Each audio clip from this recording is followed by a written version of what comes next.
the Dharma of liberation, or the teachings of liberation from the very beginning in the Buddhist tradition, speak to both inner liberation and outer liberation. And the inner liberation is a liberation from greed and hate and fear and prejudice and ignorance, and at the deepest level from the illusion of separateness, that we're somehow separate from the air we breathe and the earth we live on and all the other beings of life. That is a profound liberation. And at the same time, those teachings have been held in a community, in a container for thousands of years, which recognizes the dignity and nobility and value, the Buddha nature of every single being, and every human being especially. The texts begin, "O nobly born, you who are the sons and daughters of the awakened ones, remember your true nature."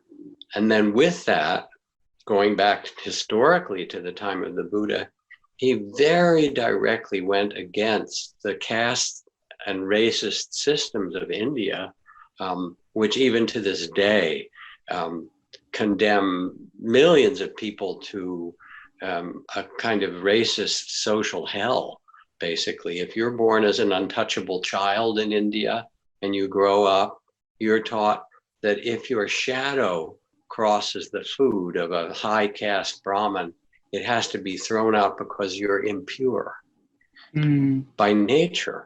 And what the Buddha did was to invite and bring in the lowest caste people. And as he did, the elders, or the ones that got the respect, they became elders. And the high caste and Brahmins who came after all had to get down on their knees and bow to them. And he did it deliberately to inspire people to see the fundamental dignity and nobility of every human being. Mm-hmm. That's such a beautiful image. And, I grew up, although obviously more familiar now with the Buddhist teachings in a Catholic church.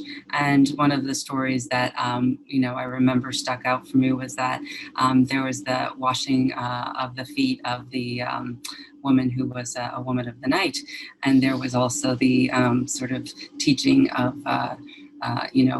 the leper, colony, being with those who are sort of untouchable in a different way. And really just sort of the spirit of what that is lives in so many traditions, not just in the Buddha's legacy, but also in what is really, as you say, Dharma, rightness, balance, truth, love, and accessing that place in the heart within us that knows what to do there.